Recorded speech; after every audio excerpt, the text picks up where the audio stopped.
Welcome everyone to Methods in Synology and today's lecture about medieval Chinese poetry.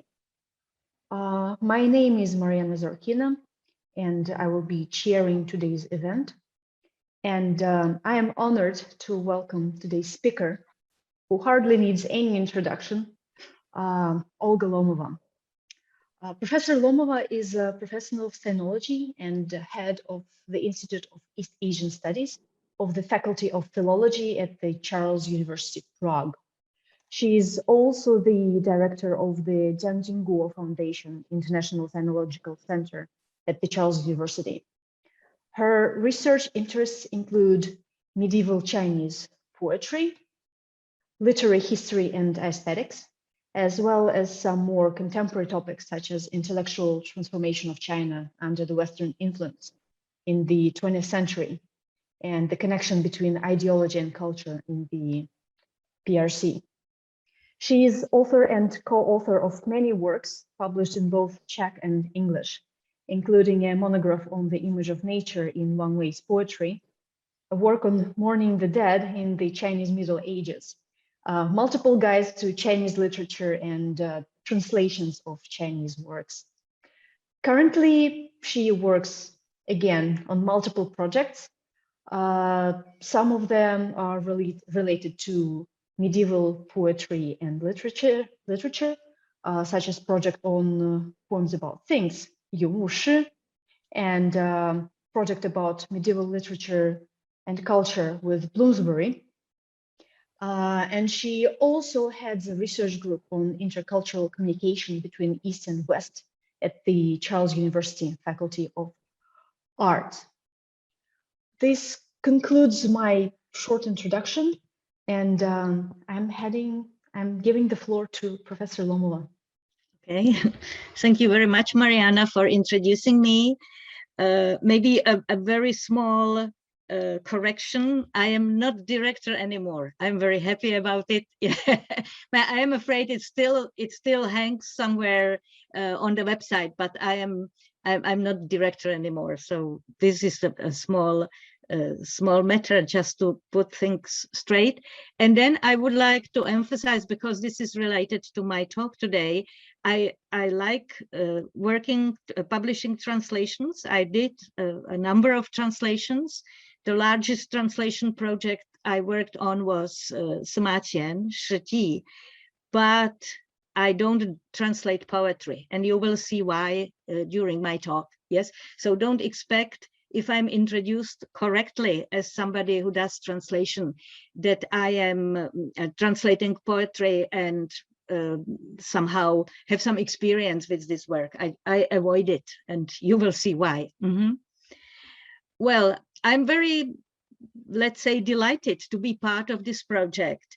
And for me, the previous two talks by Paula Varsano were really a great pleasure, and also I was astonished.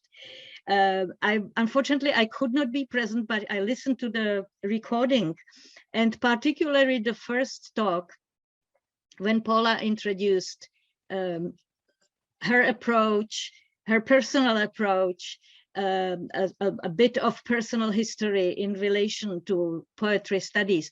I was astonished because it is actually very close to my own approach. And perhaps I should emphasize that first, I know Paula very superficially through some projects, superficial meetings. I didn't know about the background, and I am sure Mariana also did not expect that we will have very similar approach. And of course, for the listeners, it would be more, let's say, you could get more input or more new interesting perspectives if my approach was totally different, but it is not. But I do have some focuses and interests that Paula didn't talk about. Maybe a follow-up, and to her self-introduction, I will also do a very small introduction and a comment on which is related to more general things about synology and history of synology. Paula mentioned that she wrote a chapter. She has just finished a chapter on history of synology. I'm also, perhaps it's the matter of age, now interested in history of synology. But what for me is fascinating is that my approach, my interest, my understanding why one studies Chinese poetry and how I should approach Chinese poetry is so similar to her, because we do have very different educational and, let's say, personal histories background. And these personal histories are also divided by histories of the part of the world we grew up in and studied in. And I mean the world which was divided by the Iron Curtain. So for me, it's absolutely fascinating that she cultivated very similar approaches and very similar understanding of poetry, like I did in the other part of the world, with totally different background or environment around me. For me personally, I was interested in Chinese poetry, and may comment on it later, through translations, and particularly through comments on translations, through Jaroslav Prušek, who was the, let's say, founding father of Czech synology, who wrote somewhere in a commentary to his translation of Chinese poetry, Chinese poetry is not translatable. It's much richer and much more beautiful in the original than any translation can capture. And if you want to fully appreciate Chinese poetry, you have to read it in the original. This, I still remember, I was a high school student, and this really provoked me, because I thought, if I want to know something about Chinese poetry, which looks so interesting in translation, I have to learn the language. I should emphasize, and Paula didn't speak about it, but I guess she also had interest in poetry in general. Before I started reading Chinese poetry, I read a lot of poetry, of course, Czech, some Russian poetry, in limited extent, English language poetry. Poetry for me was an interesting genre beyond Chinese poetry. So when I started to study Chinese language and wanted to read Chinese poetry, I already had an idea what poetry looks like, what poetry brings to the reader, what is the let's say deeper meaning, or why do we read poetry? And that generates my approach to my scholarship till now. Paula mentioned that I made some remarks here, noted down some of her words, that poetry is something beyond mundane experience, and this is exactly what my approach, my understanding would be. She also spoke about the importance of text and opening up a text. And this is how we read poetry. We want the text to open in front of us, and we want to establish personal relationship with the text. It's a personal experience. It's, again, Paula emphasized it a lot.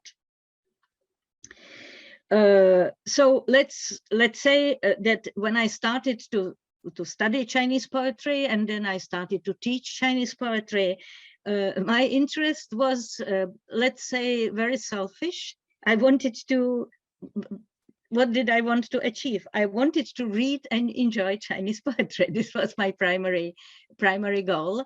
And when I started to teach, I wanted to share this with my students. I wanted to help them to enjoy themselves and to be able to read Chinese poetry. And that's why I will perhaps speak a lot about language, because what is poetry? Poetry is the art of language. Reading poetry, and I guess everybody has this experience, if you read poetry as poetry, if you do not read poetry as a secondary source for other purpose, and we will talk about it later, because this is a legitimate interest in poetry, to use poetry, Tang poetry particularly, as a source for different type of inquiry. But if you read poetry as literature, as the art of language, you of course expect, or you want to have a very special kind of experience. Reading poetry as reading something which expresses things that touches you, your heart and mind, in a way that is unique, that is different. This is not just information. Yes, this is something beyond the words, or something which is more effective, and effective in a different way from ordinary language. So speaking about poetry as the art of language, and the necessity to understand the language, we at the same time seek something which is beyond the language, which is, we could borrow the Zhuangzi's metaphor of a fish trap, that once you catch the fish, you throw away the trap. Once you get the meaning, you don't need the words anymore. So this is something very essential in reading poetry. At the same time, if you read poetry in your own language, which you cultivated and somehow grew up with, and the language shaped your life experience, you easily can achieve this kind of direct communication with poetry in your own language. But if you read poetry in a foreign language, moreover, a poetry in a language which is so different from your own language, and which is moreover so distant in language and place, in time and place, I mean ancient poetry, and a product of a different cultural environment, this direct communication with the poem, with a poem, is very difficult. And if you want, or you do not want to do it, you just cannot emphasize with the poem. You have to cut it, you have to break it, you have to think about every single detail, you had to get into it, you have to be interested in the fish trap, yes, as I mentioned Zhuangzi's metaphor, and only after you really get it, you can start forgetting about all the dissections and analysis you did in order to get closer to a poem. It's a painful process. It's something like, I would make a comparison to listening to a joke, and either the joke works and you don't need any explanations, or you have to explain, you have to have the joke explained, and then the whole beauty of the thing and the effect of the thing is broken. So this is actually a very hard experience if your main motivation, like my motivation, was just to enjoy, to read, to grasp something unique about a tongue poem, which expresses something in a way that goes beyond everyday experience, and at the same time shows something of human experience. And you want to have this direct contact with the poem. It doesn't come on itself. It's a result of a lot of, let's say, intellectual effort and sometimes very technical efforts. I will go back to that and will speak in a minute about the linguistic dimension of the linguistic tools which bring us closer to a poem. Of course, there is a question which I asked in the beginning, and will have a general remark about it. Can we share the same experience the ancient Chinese poets had and express in their poetry? Yes. Can we, is it possible? Isn't my dream, my hope, why I started to study Chinese, to enjoy this ancient and distant poetry, like I enjoy Czech poetry. Isn't it all wrong? You know, wasn't I mistaken? Is it possible to achieve anything like that? And of course, it is not easy. And again, I will speak about various ways that can help us, but that will never, I mean, they can never bring us to the skin of the tongue poets and be them living in their environment, living their lives. This is impossible, of course. But at the same time, this question leads to another question. Is there anything universal about tongue poetry? Yes. Is it all just these ancient people having their own word, their own way of appreciating life and the environment they live in and expressing themselves? But it's so distant and so different from our current experience that these are two words that cannot work together. They cannot meet. And this brings us to a question: is there something like universal? Are there any universals in terms of poetry? Is poetry a phenomenon that is the same, tongue poetry, the same phenomenon as poetry is today, or was 200 years, 500 years in Europe? Or are these different words? This is one question which is closely related to a question: are there some universal human ways, human basic needs for poetry? Is it shareable? And there we could go to the realm of literary anthropology. My personal opinion is that my starting point is an assumption that poetry is indeed something people share, and then it has different shapes and develops differently and is bound when in different conventions and languages, etc. But there is something, let's say, a human shared need for expressing oneself at in certain situations, at certain points, in a language which is beyond the mundane, as I would again paraphrase Paula. I am very grateful to Mariana that she last time mentioned metaphors which we live by, the linguistic research on metaphors, because this is closely related to metaphors, and there is linguistic research that reveals metaphor as something, again, which is given to human beings as such, wherever they, whatever culture they are part of. Of course, there is the issue of true understanding at stake here. Am I not just imagining these things? Am I not just projecting my own expectations? And this is something to be, well, one has to struggle with one's own subjectivity and cultural habits at whatever, but maybe I would put it in a different way.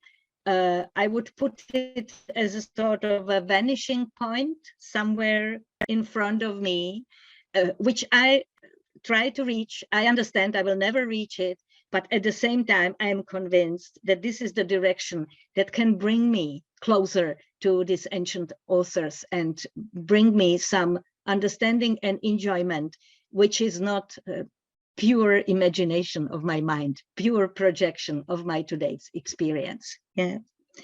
Of course, we come here to the problem of translatability, and as I mentioned a few minutes ago, it's very difficult not only to arrive at this kind of meaning, but then to express it in a different language, and moreover, because you translate not only for yourself, but for your readers, to put the message through to your readers who have different expectations and who simply cannot easily understand without previous immersing in the different distant culture to understand the message of the poem you translate.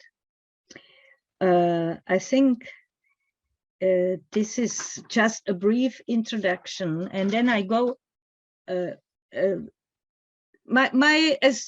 already I suggested, the primary tool how to achieve all these wonderful goals, which are so difficult to achieve, is to study the language.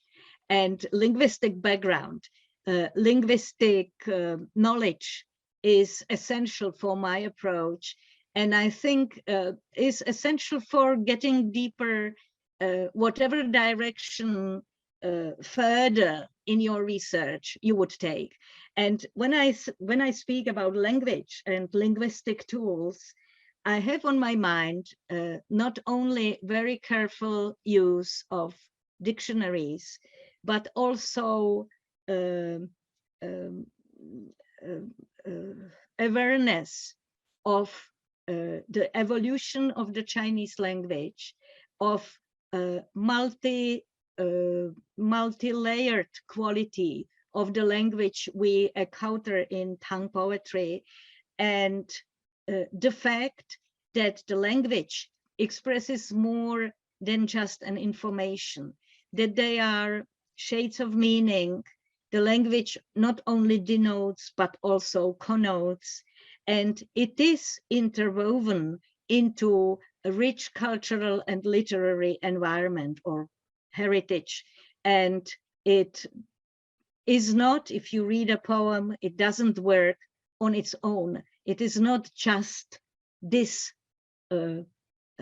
string of characters and several verses, but they are part of a network of meanings which were generated before the poet wrote his poem, and which are responding to each other, which means that reading Tang poetry, we should be sensitive. We have to be sensitive to linguistic qualities in the first level meaning of the word, different types of vocabulary and grammar which we can encounter. Sometimes very minor details in the language are actually very revealing about the meaning that the poem presents to the reader. And at the same time, we should constantly think about the position of a single poem within, let's use the metaphor of a network of other poems and texts that somehow participate directly or indirectly in the meaning of a single poem. This understanding of a poem as part of a broader textual network is, well, it is how literature works. It is a general feature, but at the same time, in Tang Dynasty, if we imagine who were the authors and how the literary culture worked, so we have to take into account that the authors were a tiny minor elite, educated elite that memorized a lot of texts, and memory and oral transmission played a role. And this means that they were echoes very easily available and present around, echoes of other texts that easily penetrated into the poems, into a single poem, yes, that responded to the environment. Yeah. So I made a few notes. The first approach, the linguistic approach to poetry I am talking about, And since we are we were asked in this seminar to suggest for the students some approaches and tools. So the first is the linguistic approach and linguistic tools, which cultivates, its aim is to cultivate sensitivity to the language in its evolution, in its specificity during the Tang, the heritage of ancient Chinese, and at the same time, which is very interesting, presence of colloquial language in the poem. And if you have a poem in which suddenly a colloquial expression or colloquial grammatical construction appears, you suddenly understand differently the poem from a poem which doesn't have these features. And then what is, for me, it's very fascinating that you have in the same poem both archaic expressions and at the same time these colloquialisms, and you see a language with broad range of expressive ways of expressing itself. Yeah. I will show you a slide in later. I don't want to interrupt now with a few titles, but I just would like to recommend everybody to have a look into several linguistic books, starting from very old Wang Li's Hanyu Shili Xue, the poetics, or how you translate it into English, of the Chinese language. And I think it was first published in late or finished in late 1940s. Yes, it's an old book, but still very useful because you get a historical view on the development of the language, including very practical keys, how to understand certain difficult verses when you are reading. Then there are several books about Chinese books about the language of Tang poetry. I particularly use Professor Jiang Shaoyu's Tang Shi Yuan Yanjiu, yes, the language linguistic research of Tang poetry. These are linguistic works, yes, but they are very useful and open your eyes to certain aspects of the language you otherwise don't think about. There is yet another, I have it on a slide, but don't have the book here. There is another book on vocabulary in Tang and Sung poetry, which is also very useful. Again, a Chinese book. And I very much recommend Sergey Yakuntov's article on Grammatika Kitайских стихов. So for you who read Russian, I think it's very simple, very basic. I think it's 1974 or something like that. But it's, again, an eye-opening experience to read such an article. You suddenly start to think about the language in a different way. Yeah. And there are wonderful, there is a series of historical linguistics published in Jinan Shandong Jiaoyi Chubanshi, edited by Chen Xiangqing. And again, you have a separate volume of Sui Tang, and I think it goes to Song. And again, it shows you, when you read it, when you take care about these things, purely linguistic, it suddenly opens the language as a multi-layered, complex language that makes you think about further meanings which are invoked by the language itself. Of course, there is a very particular issue of allusions and intertextuality. Just a brief reminder, when I started to do research on Tang poetry well, more than 30 years ago, intertextuality was not in vogue in literary theory. So my first book on Tang poetry I wrote in Czech was on Wang Wei, and I pointed out that even though Wang Wei is a famous for being a nature poet, a poet of immediate experiences of nature.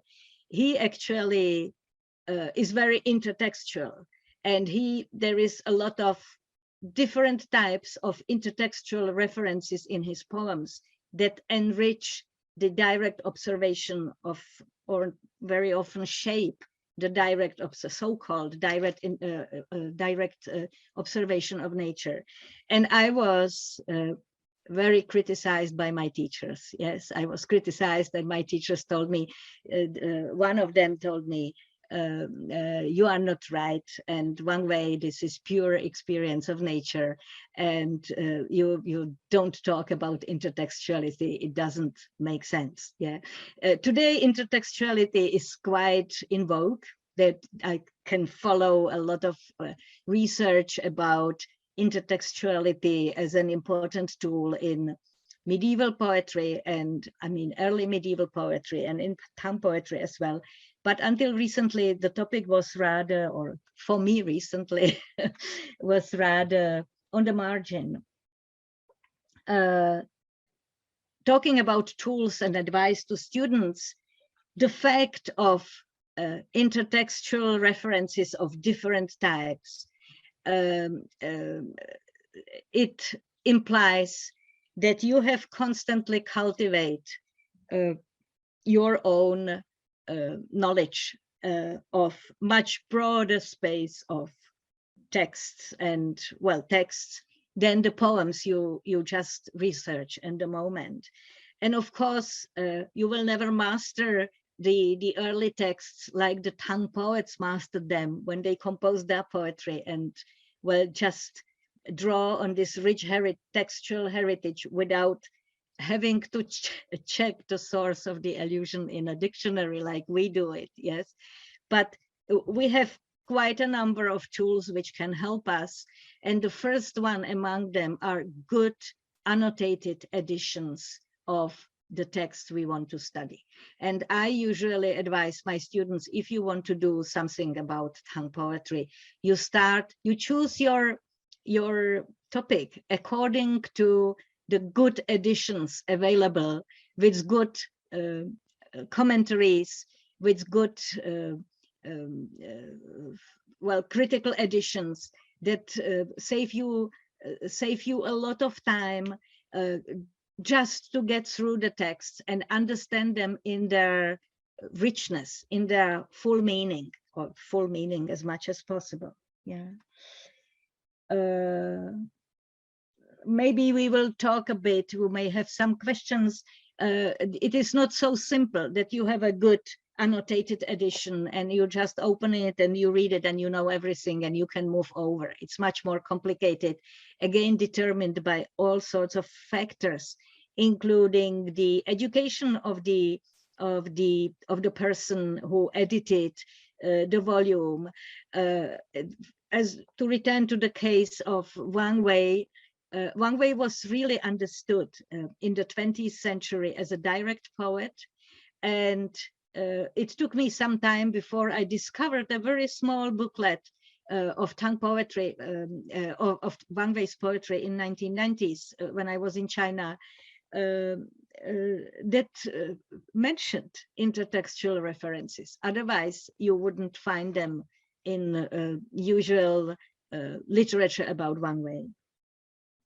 Because in the 20th century, the direct connection to reality was valued in poetry, not only in historical research, but in poetry.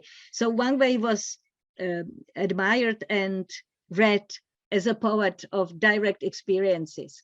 And the intertextual interference seemed in the eyes of the generation that was seeking to get through and away with the complicated and textual tradition. So these things were not valued as an important part of Wang Wei's poetry. I will show some examples later. So this is the intertextuality. Then I spoke about sensitivity to the language. I spoke about the intertextual connections and meanings generated through intertextual references. And in this respect, I remain pretty much within the space of a poem or crossing over to other poems, but interested in the poetic art itself, and not going beyond the poem to society, to broader issues beyond the poem. But even if we want to concentrate on reading a poem and enjoying a poem, and eventually our interest is not primarily in other issues, we still have to take them into account. And the first one I noted down is we have to be aware of the complicated process of transmission of the poems. So if we go the way I did go, and I am going on, just being very much interested in a poem itself, I still have to be very much interested in what I am actually have in my hands. Do I have in my hands the poem a certain poet composed, or how it was preserved, what came to the 21st century, what do we know about the poem? And we come to the issue of oral transmission, manuscript culture, and later editorial practices when books started to be printed.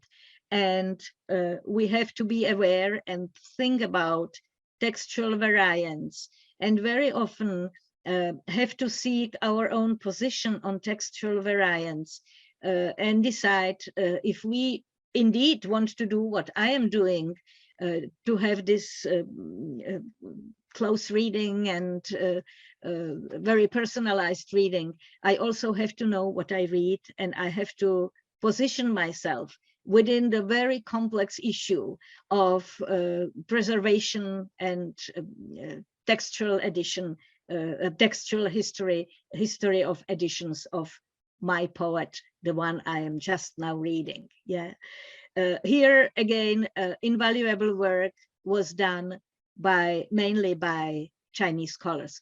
You of course have very interesting scholarship in the English language about manuscript culture, Tian Xiaofei, about collections of poetry, and about other things. A number of younger sinologists, mostly working in the United States, that deal with this issue and open your eyes to these issues. But very detailed and very text-specific research has been done by Chinese scholars, and it's always worth looking after this research before you start reading your own things which you decided to read. Yeah. This also includes author attribution, but I won't go into detail. Of course, there is another thing which comes into the discussion, and this is the whole reception history. Yeah, Paula Varsano, for me, she is primarily the author of the book about Li Bai, and I was very much about the transmission of Li Bai's poetry and the life of Li Bai's poetry after Li Bai's death. This is a very interesting question, and when I read her book, I was really delighted that she was interested in how the poetry lived through centuries up till contemporary world. Very interesting. And again, you have to be aware that there is something living and something changing. And this is something, again, that helps you navigate, understand literature that you have in your hands, I mean secondary sources, and appreciate their value, and at the same time understand their limits. I think the time is so fast. even though the primary goal of my own approach is not social history or history of ideas or the things that go beyond the poems. If we want to have a real deep understanding of what we are reading, we need to read other people's research on these topics. So one of the tools would be, and it again depends on what type of poems you decide to read, to use research on Chinese religion, for example, yeah, on Chinese social history. And there is one important thing, and I will document it in the small examples I have prepared for you. The social practices related to poetry are also very interesting and important for our appreciation of what we read. How poetry was part of social practices of the educated elite, or at the same time the cultural and political elite of the Tang Dynasty, which differ from the practices we today connect with the word poetry, yeah, with the whole practice of writing and publishing poetry. So there is a substantial difference which informs or should inform our reading of the poems. And last remark before I will show a few poems for you to have some touch of what I'm talking about.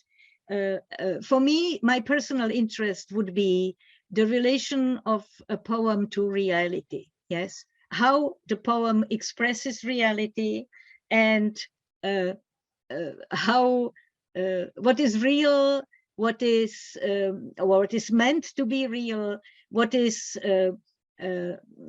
emphasized as personal, how the poem connects to the world in which it was composed.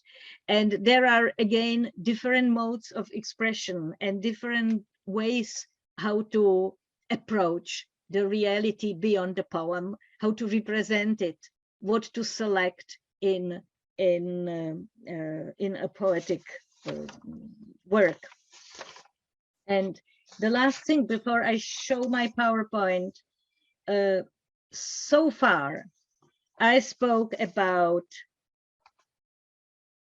well, just about reading, yeah, about reading and the things you perhaps have to take into account if you want to understand what you are reading, if you have just some basic understanding what the poem says, and if possible, enjoying its unique way of saying it, what it says. But of course, you may have many other reasons why you read a poem. If we had more time, I would ask you, the audience, to tell me, why do you read Tang poetry? What you expect from it? And there may be, I supervised a thesis of a student who was interested in religion, and she was reading Tang poetry as one of her sources about Tang religion. Perfect. Buddhism, she was interested in Buddhism. Last time there was a discussion of the first time Paula Varsana had a talk about gender studies. Yes, you may be interested in the issues of gender and women history. You may be interested in some issues of social history or political history even. But this all should start, I believe, it's a sort of a superstructure on the reading of the sources before you can make valid hypotheses from these various perspectives informed by various theories of, well, literature and culture. You have to be sure you know what you are reading. You have to be sure you understand the message, and then you interpret it and you go deeper, you dig deeper into the material you study, and you may discover new meanings and new evidences for your inquiry. But this very basic things simply cannot be jumped over. They are the basis, because otherwise it undermines your broader theory, yeah, or innovative look at tongue poetry. And I think I should stop here to read a few poems with you to show you what I have on my mind. Maybe something will come back. I will just show the PowerPoint.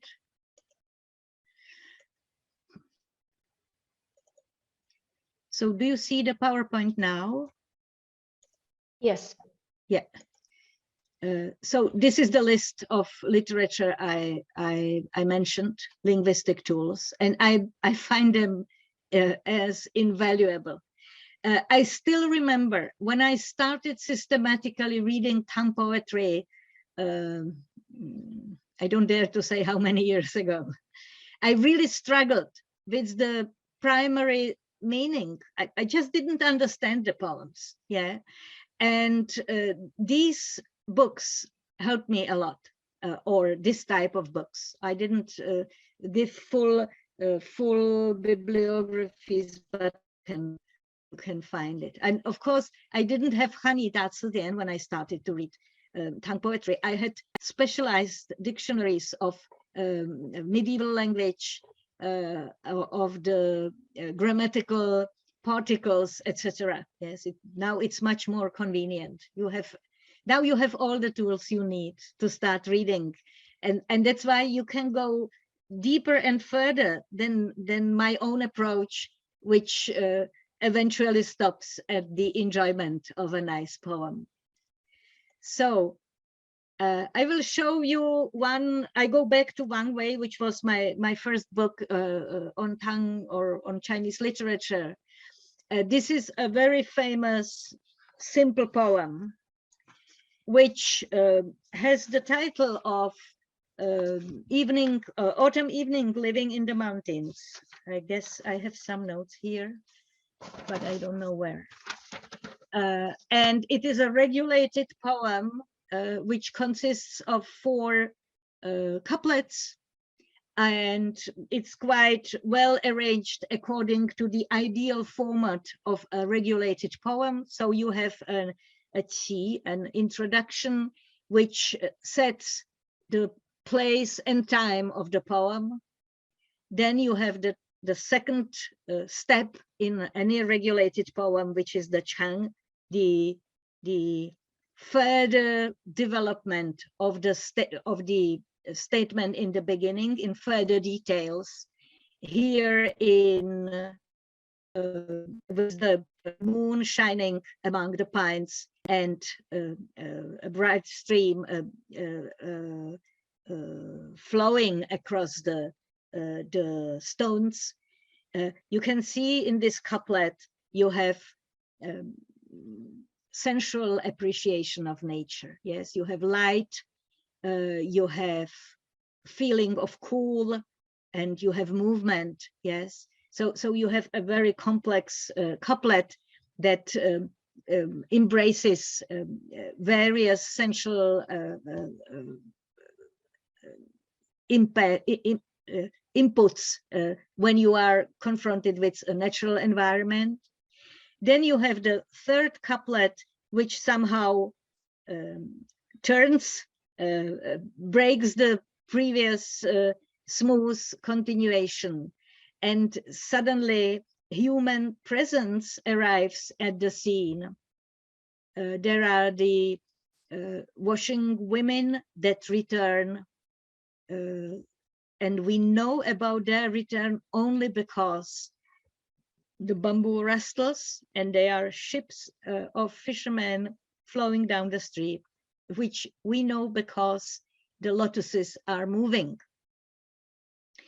And then there is the concluding couplet, which should somehow bring everything together. He, yes, that this should make a point of all what we have read so far, this wonderful description of a nature scenery, which says something like, I don't mind, let the spring grass, you,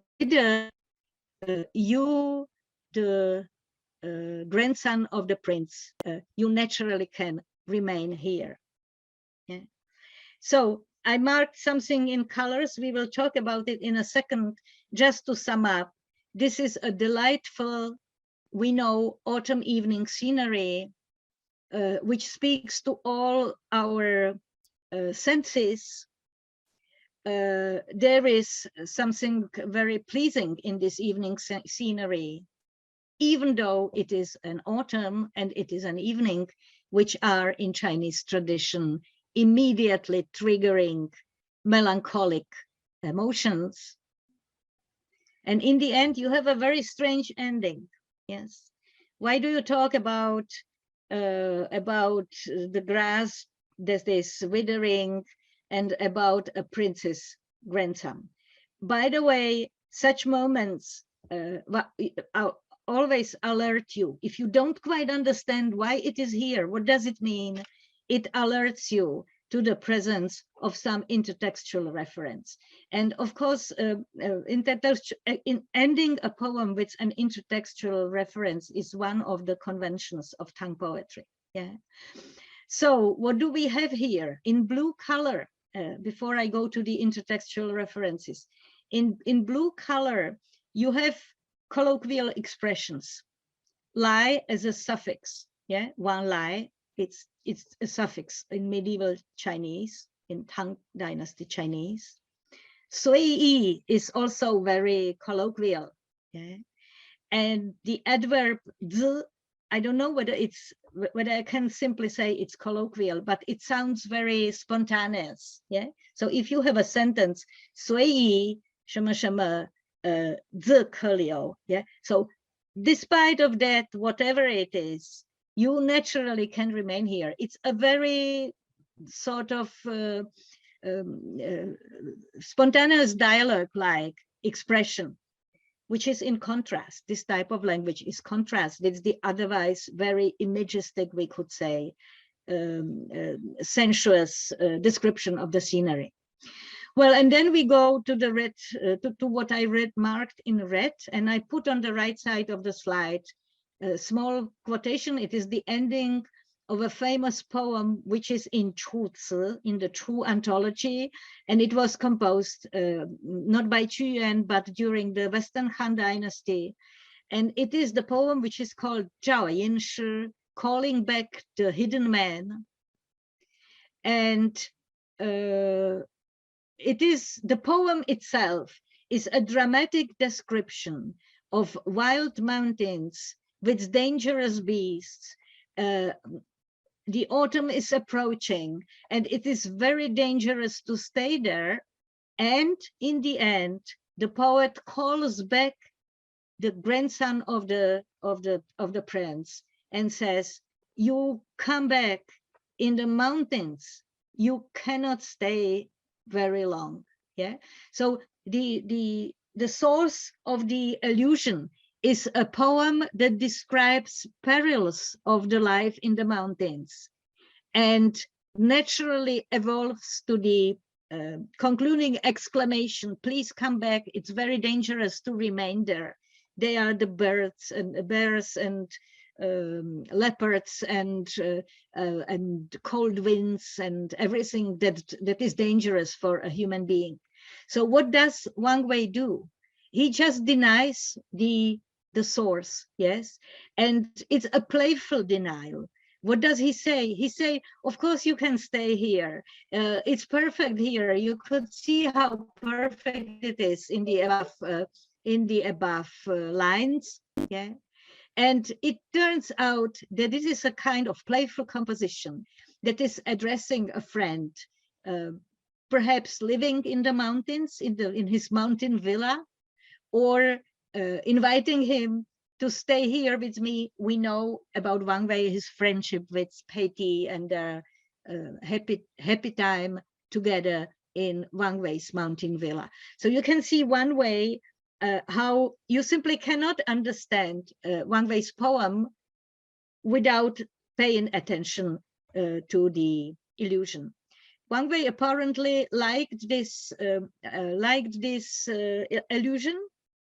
So you have another poem, a very short one, which has the same illusion in the end. Yes, reference to the Wang Sun, to the grandson of the prince. I've left here. I did not remove the variants here. You can see some of the variants. Yes, so you have a proof of what I spoke about, that we actually don't know how the original text. We are never 100% sure. Yeah. There is another poem. Since we do not have much time, I will be very, very brief. This is a poem. If you read the poem in itself, it looks very simple. In the morning, we don't know who, but I would say they, yes, they plow on the fields on the upper plain, and in the evening they again do the same. You see the in this very unusual poetry, a poet is not supposed, the aesthetics rejects, doesn't like repeating, and you have the repeating here, which is very meaningful, because plowing the fields is really something that is monotonous and happens all the time in the same manner. It's no pleasure in it. It's a hard work going on morning and evening. Wang Wei depicts it perfectly in these two lines. And then in the second part, he says, let me ask the one who asks for Ford. Yes. How do you know that Tu and Ni are sages? The poem again looks like a riddle. Yeah. But you have references well known to anybody in Tang China. I mean, any educated man in Tang China, you have reference to asking for Ford, which is a famous reference in Confucius Lunyu. And you have reference to two recluses, yes, Zhang Ju and Jiani. One of the annoying things about the allusions is that the names can be shortened like that, yeah, that you don't have the full names there. Yeah. Yeah. And what does the anecdote in the Analect say? It says that Confucius met these recluses. You have the anecdote there. He wanted to cross a river and saw the recluses, and he sent, I think, Zulu, he sent him to ask for Ford, how to cross the river. And the two recluses just rejected him and apparently were not interested in human word at all. And Zulu spoke about it to Confucius, and Confucius actually in this anecdote, he thinks about reclusion and he rejects it. He says it is not the way of the heaven. You have to tianxia you dao, yes, of the tianxia. You have to be involved with the people. This is human destiny, to be involved with the people. So he actually criticizes indirectly the recluses. And you have the same here in this little poem, in a very, let's say, I don't know how to call it, muddled way. Yeah, let me ask the one who asks for the Ford, how do you know that these two are sages? In other words, they are not sages. To live in the wilderness is not the right way of life. And then when you think about the whole poem, what is its meaning, you have to check for the title of the poem. It is a key. And what is it about the title? It is, the title just informs you that this is one of the 5 poems that were written at a country estate of a certain Huang Fu Yue. And it is actually a sort of polite reference to the owner of this wonderful, wonderful place. Yeah. And I think we do not have much time. Maybe this one last quatrain of Tuetu of Wang Wei, which is from the same series like the previous one, which is about Ping Chi, how is the Ping translated into English? I forgot to check. Duckwood, I think, duckwood. Anyhow, Ping is the very small green plants that cover that cover water, still water. Yeah, that's why I put the picture here for you to have an idea, because even if I checked the English word, most probably you would not know what it is. Yeah, so it is a pond covered with these little green plants that are flowing on the water and covering the water. Yeah, actually a motif of this plant is quite frequent in Chinese poetry, unlike in Western poetry. In Western poetry, there is nothing interesting about this very small plant. Yeah. So 春池深且宽，灰带轻舟灰. So the spring pond is broad and deep and broad, and in a moment the light boat returns. Yeah, so you have a view of a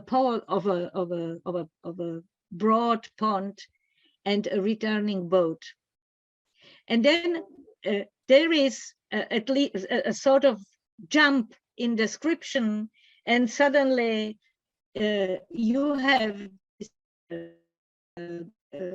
image of this green plant closing. Yes, the poet did not describe that when the poem was going through the pond, it opened the green cover on the water.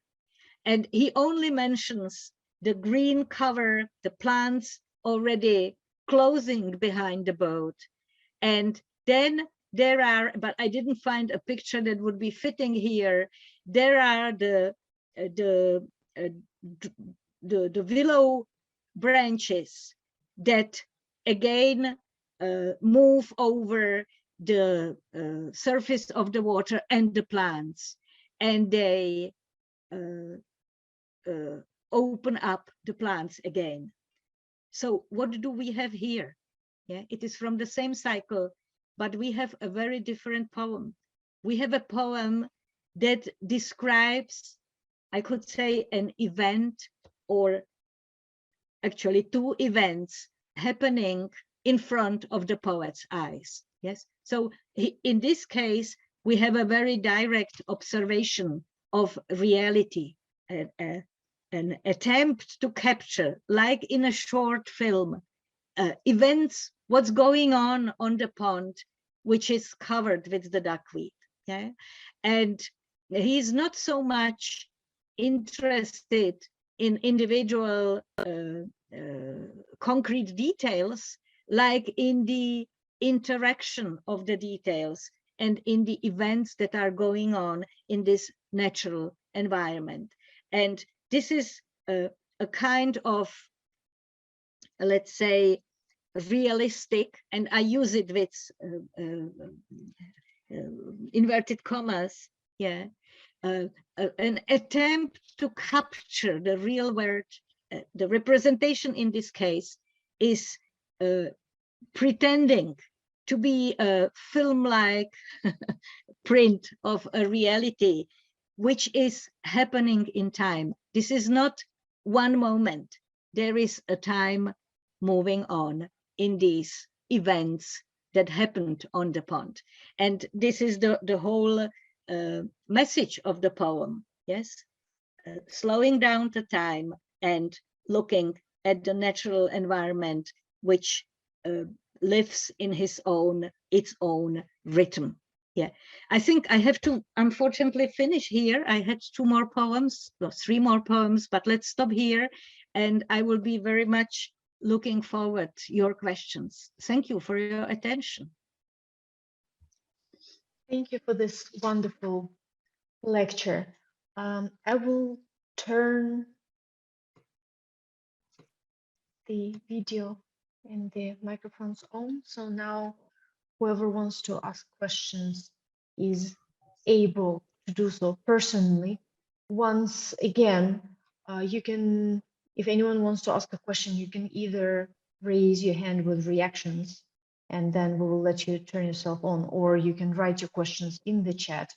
If you do not want to appear on the video, you can ask us to read the question for you. And I see number 3 with the chats. Should I read it? no, it's I was just adding some links. Okay. For everyone, and then there were some people saying hi to us. But while we wait for everyone to gather their thoughts, maybe I can ask the first question. Yes.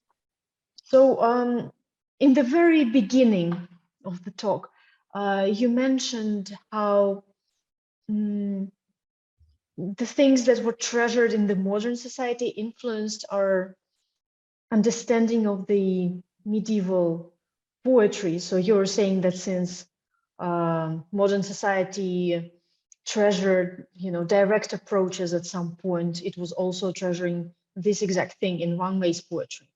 So to which extent do you think our modern understandings and our modern values influence the possibilities to understand the medieval world, for example?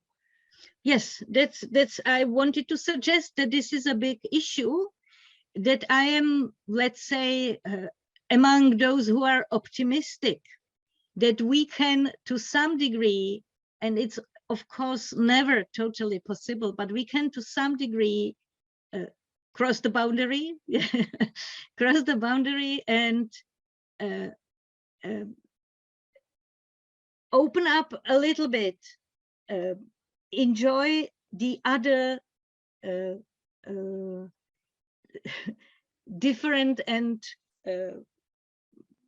past, both in far away, both in time and place, the world of the of tongue poetry. And that's why, in order to achieve it, I have a very mechanistic or technical, not mechanistic, technical suggestion, yeah, to grapple with the language, to grapple with the other things that shape a poem, including the occasion on which the poem or the practices that somehow in which poetry was composed, and taking all these things into account, trying to get understanding which is beyond our everyday normal understanding. Actually, approaching in this way tongue poetry, it's also a lot of struggle with one's own habits and pre-understandings.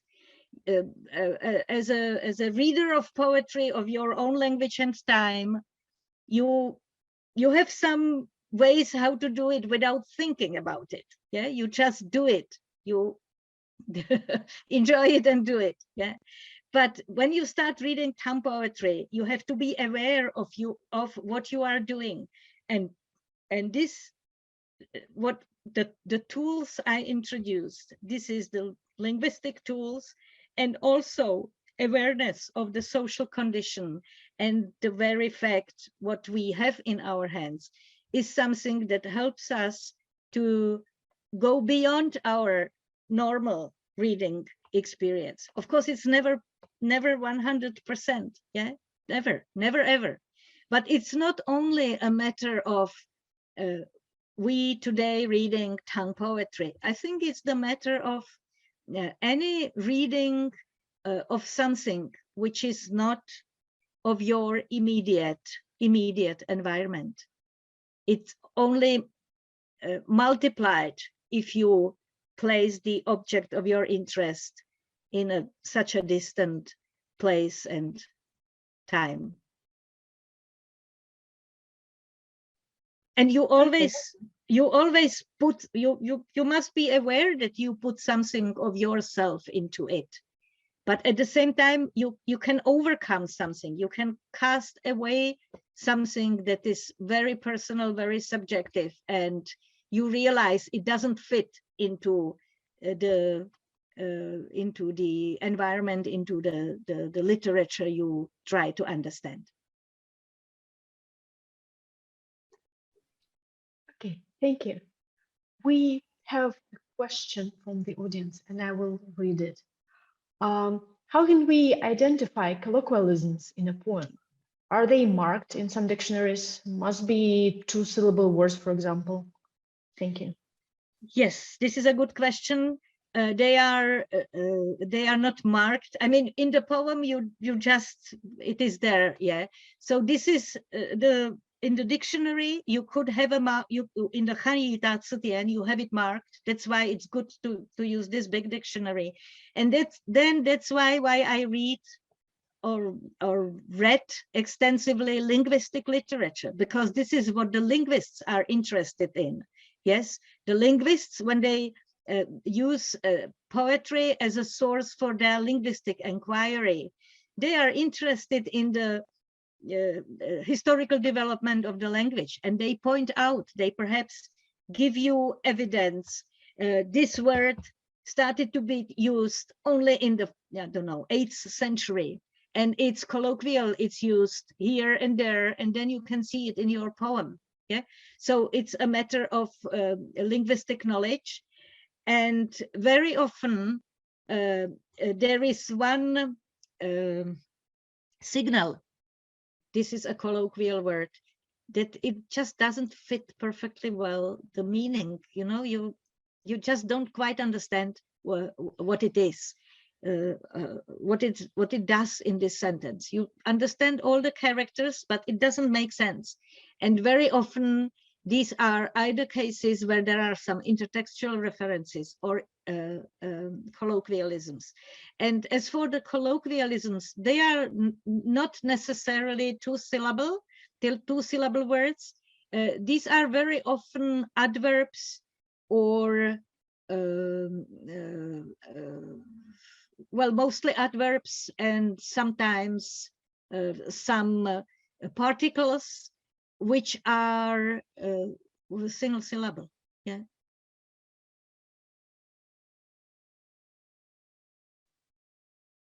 Thank you. Does anyone else have any questions? Because I would feel bad monopolizing. Don't feel bad. Nobody asking, use your opportunity. Okay, at some point, yet again, you mentioned that you would say why you don't like translating poetry. Maybe you could elaborate a bit.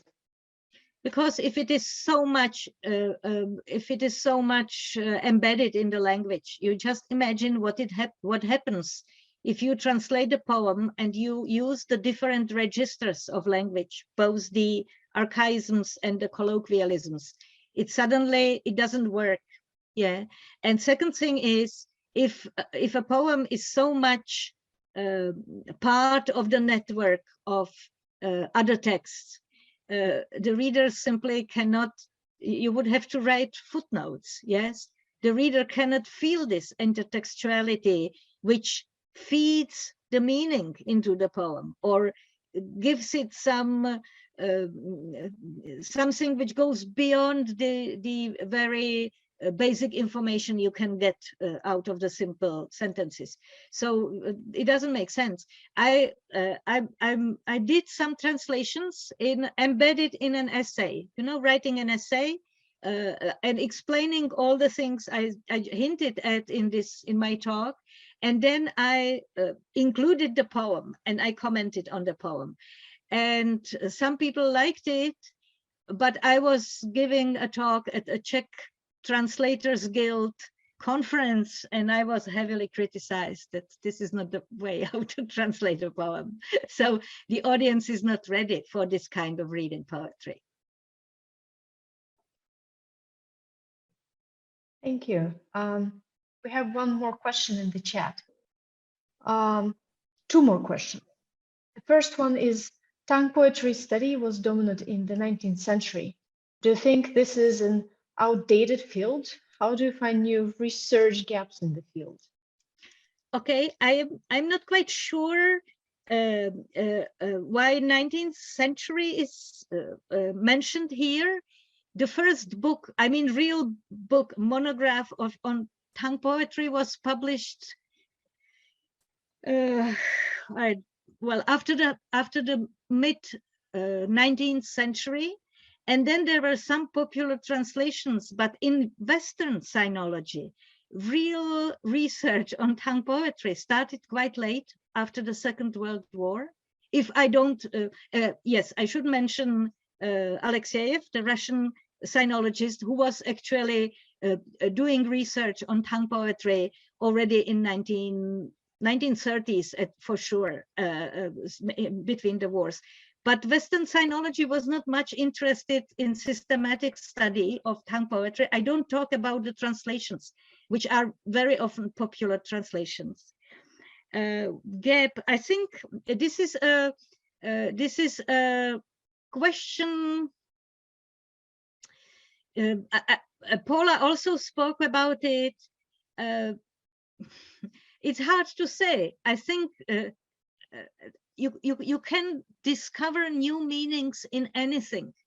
We have, of course, recently we have a lot of publication about tongue poetry, but still you can, I'm sure you can discover a lot of interesting things not published yet, not described yet, and you can start your critical dialogue with what has already been published.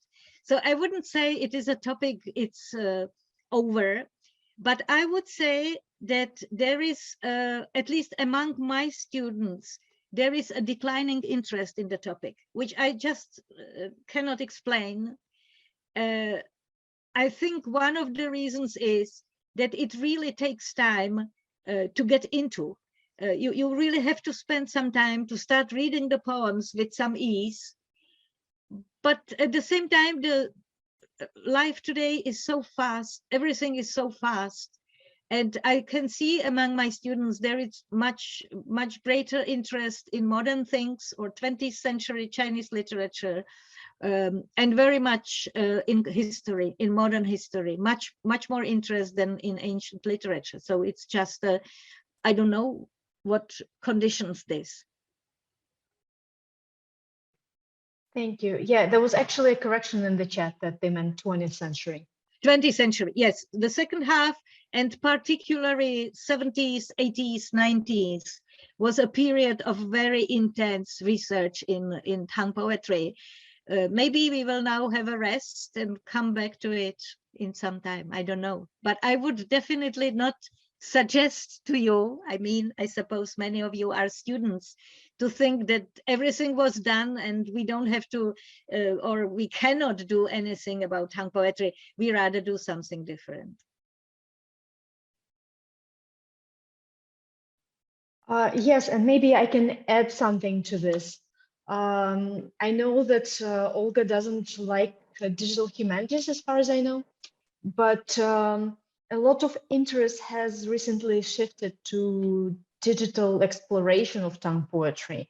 Not sure why, but there's a huge interest, and for whatever reason in the Quantang Shi, and it's both in the West and in China. So there's just new points of interest.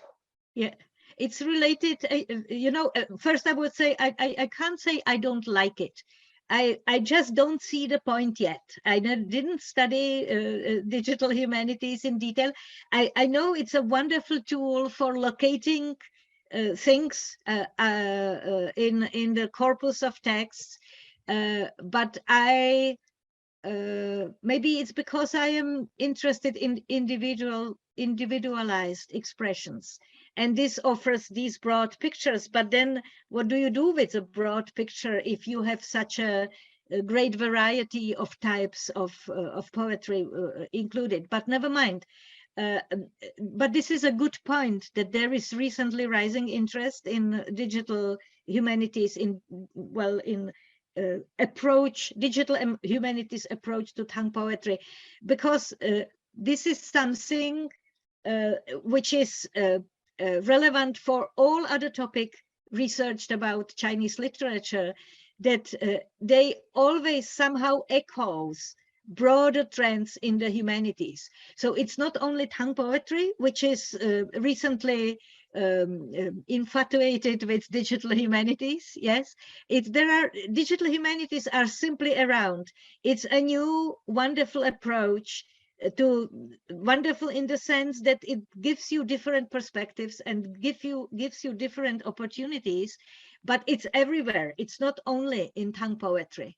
And this is something actually to be aware of, that we are, whether consciously or subconsciously, unknowingly, we are always embedded in our own network of texts and researches or in our cultural environment. So this is a good remark about digital humanities. Yes, thank you. I think we can take one more question.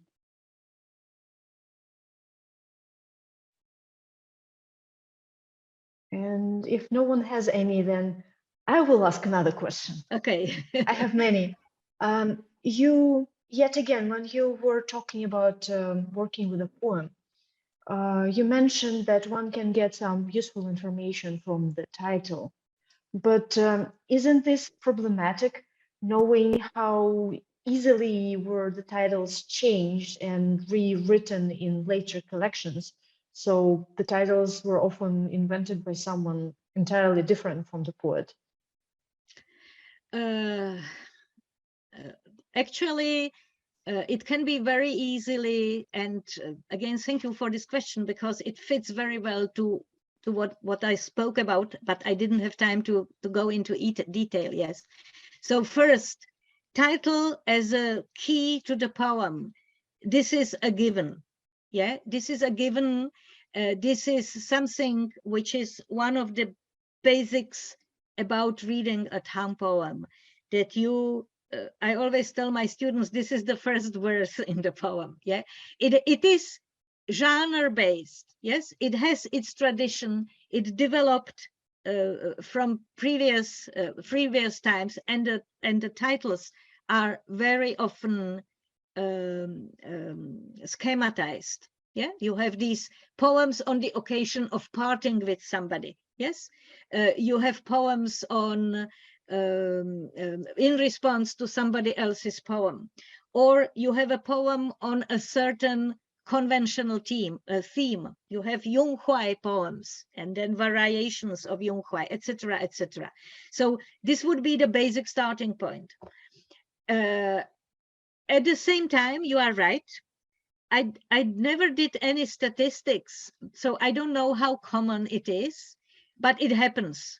And it happens, and this is related to the problem of transmission, recording and transmission of the poems, I said. Yes, I mentioned.